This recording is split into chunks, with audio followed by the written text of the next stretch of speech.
নমস্কাৰ বন্ধু বান্ধৱীসকল, স্বাগতম কৰিছোঁ মোৰ ইউটিউব চেনেললৈ। আজি আপোনালোকৰ মাজত আলোচনা কৰিব ওলাইছোঁ তিনিবিধ সাপৰ বিষয়ে। আৰু সেই তিনিবিধ সাপেই অসমৰ ঘন জংঘলত বাৰুকৈ দেখা যায়। তেনেহ'লে আহক কি সেই তিনিবিধ সাপৰ বিষয়ে আপোনালোকৰ মাজত আলোচনা কৰিম। তাৰে দুবিধ সাপ হ'ল বিষাক্ত সাপ আৰু এবিধ সাপ হ'ল অবিষাক্ত সাপ। তেনেহ'লে আহা বন্ধুসকল, পলম নকৰি ভিডিঅ'টো ষ্টাৰ্ট কৰোঁ। বন্ধুসকল, প্ৰথমতে আলোচনা কৰোঁ এই সাপডালৰ বিষয়ে। এই সাপডালৰ নাম হৈছে বেণ্ডেড ক্ৰেট আৰু ইয়াক অসমীয়াত বাকৰাজ, গোৱালা, অক্সু বা আন যিকোনো নামেৰে জনা যায়। অসমৰ উজনি অসম, নামনি অসমৰ ভিন্ন ভিন্ন ঠাইভেদে ইয়াৰ নাম বেলেগ বেলেগ হয়। ই এবিধ অতি বিষাক্ত সাপ আৰু ইয়াৰ অজস্ৰ বিষ আছে। এই সাপে আপোনাক দংশন কৰাৰ লগে লগে আপুনি এঘণ্টাৰ ভিতৰত হস্পিটেল পাব লাগিব।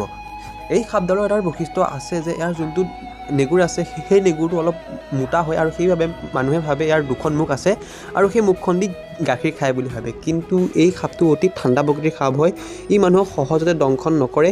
ই কোনো গাখীৰ বা অন্য কোনো বস্তু নাখায়।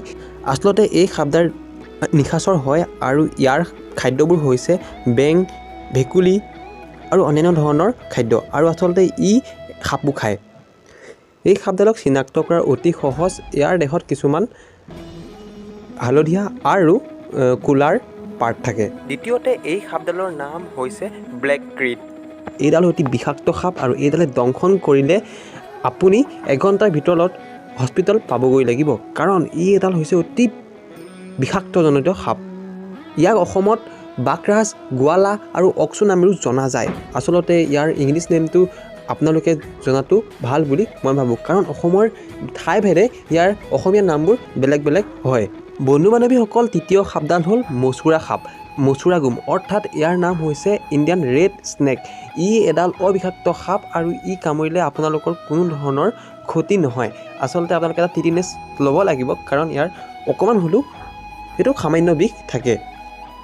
বন্ধুসকল, এই সাপডাল দেখাত আচলতে ব্লেক ক্ৰেটৰ লগত দেখিবলৈ প্ৰায় একেই হয় আৰু সেইবাবে মানুহে এই সাপডাল হাতত ল'বলৈ চেষ্টা কৰে।